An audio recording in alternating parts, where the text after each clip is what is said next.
بونجور. اليوم حابة أقدم لكم وصفة كعك بحليب. وصفة الكعك الحليب الطري، وصفة كتير هينة بمكونات كمان موجودة بكل بيت. تابعوني للآخر لحتى تتعرفوا على طريقة التحضير. لحتى أعمل كعك بحليب لازم أحضر المكونات.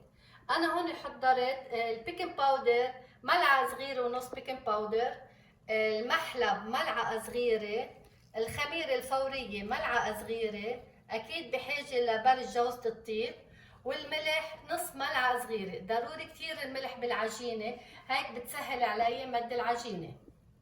هون عندي طحين 3 كبايات طحين أبيض، نخلتهم أكيد، لازم ننخل الطحين. وعندي السكر الأبيض العادي 3/4 الكباية. هون الزبدة غير مملحة عندي 60 جرام، يعني 2 أونص. هون عندي الحليب كباية، هلا بعد شوي رح فتر الحليب لدوب فيها خميرة الفورية. هون عندي الفانيلا والمزهر والبيضة، بدي استعمل صفار البيض، هول لحتى لي ادهن وجه الكعك. هلا هون انا فترت الحليب، رح احط السكر بالحليبات،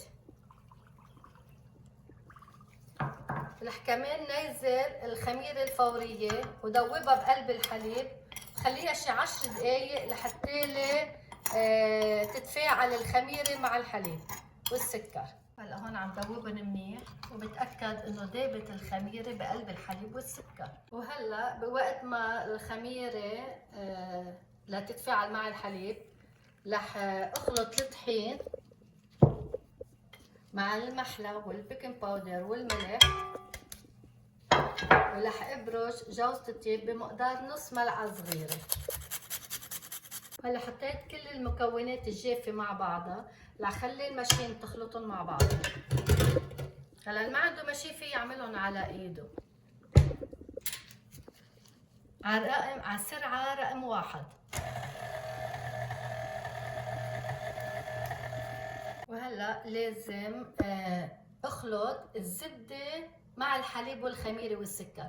الزبدة قبل ما احطها مع الحليب والخميرة لازم اتأكد انه هي صارت بحرارة الغرفة، مش سخنة، يعني مايلة للسقعة اكتر.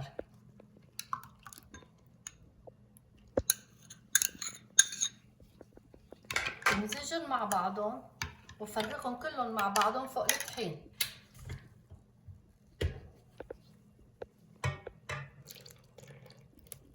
هلا بدور المشينة عليهم العجانة على السرعة رقم 1 ل10 دقايق، بعير لها الوقت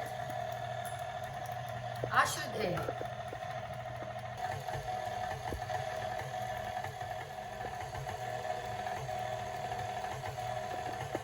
في شيء انا نسيت اذكره بالمكونات، هي ملعقة صغيرة خل ابيض. حط الخل بكل انواع العجين حتى بالجاتو، لحتى يكون البسكوي خفيف، يعني مش ملبد على بعضه الطحين، لانه هون بكندا الطحين شوي ثقيل.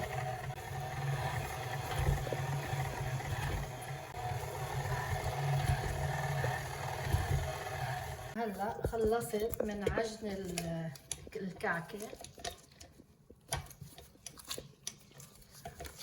رح اشياكم كيف طلعت طرية العجينة. هلا بتركها ترتاح اقل شي ساعة، اذا الواحد معه وقت اكتر كمان منيح. هيدي العجينة احسن الواحد يغطيها، يدفي العجينة خاصة بفصل الشتاء، يعني بالسقعة. هلا بعد ساعة برجع لكم.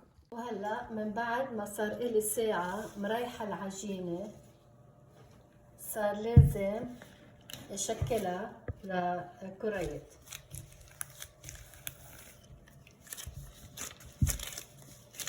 هلا في شيلها،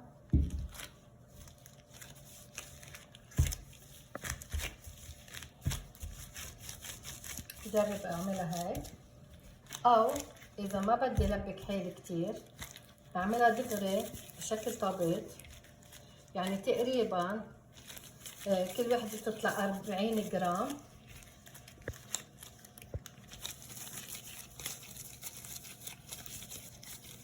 هلا اذا في حد مني ميزان بيكون احلى، طلعهم كلهم بنفس القياس. اذا ما في ميزان بجرب قد ما فيي ظبطهم كلهم بنفس الحجم. من بعد ما اعملها طابه في اعملها على كف ايدي، رفعها وبرمها مثل قصوارة ورتبهم بالصينية. او اذا بدي كمان لهون علي الشغل بعملها بشكل طابة وبقدحها باصبعي وبجرب بايدي اعملها على شكل قصوارة كمان.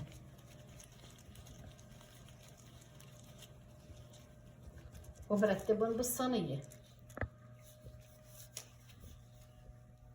وهلا من بعد ما خلصت من تشكيل كعك بحليب رتبتهم بالصينيه. وهلا رح غطي وجه كعك بحليب بالشقفه ورح ريحهم. فينا نريحهم اقل شي ساعه واكثر شي 6 ساعات.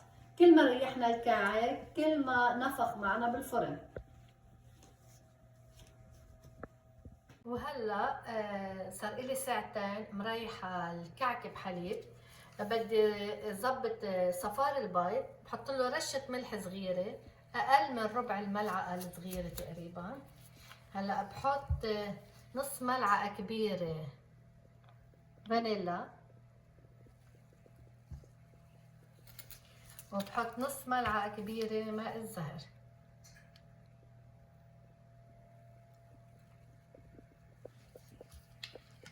هلا ما بده يحط صفار بيض، في يحط حليب مع المزهر او مي وسكر وما زهر وفانيلا، او حليب وسكر.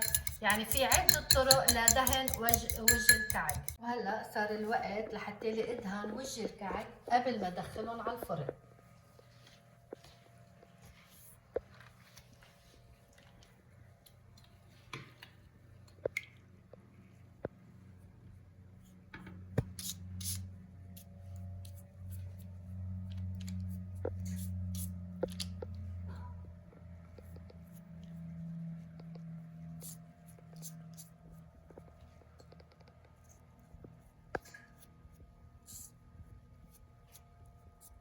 هلا خلصت من دهن الكعك بحليب، صار لازم دخلهم على الفرن. اكيد انا حميت الفرن على درجة حرارة 360 فهرنهايت، يعني 180 سلسيوس.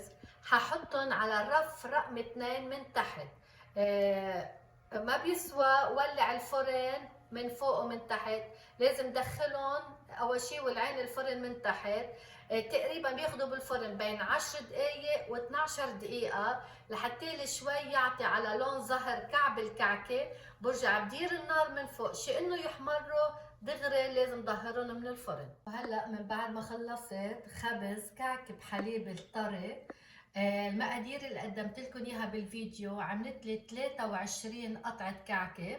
رجعت انا دوبلت المقادير لانه طريقتهم كتير سهلة وشغلهم كتير حلو. اخذوا معي 15 دقيقة بالفرن، ورجعت خليتهم على نفس الرف بالفرن.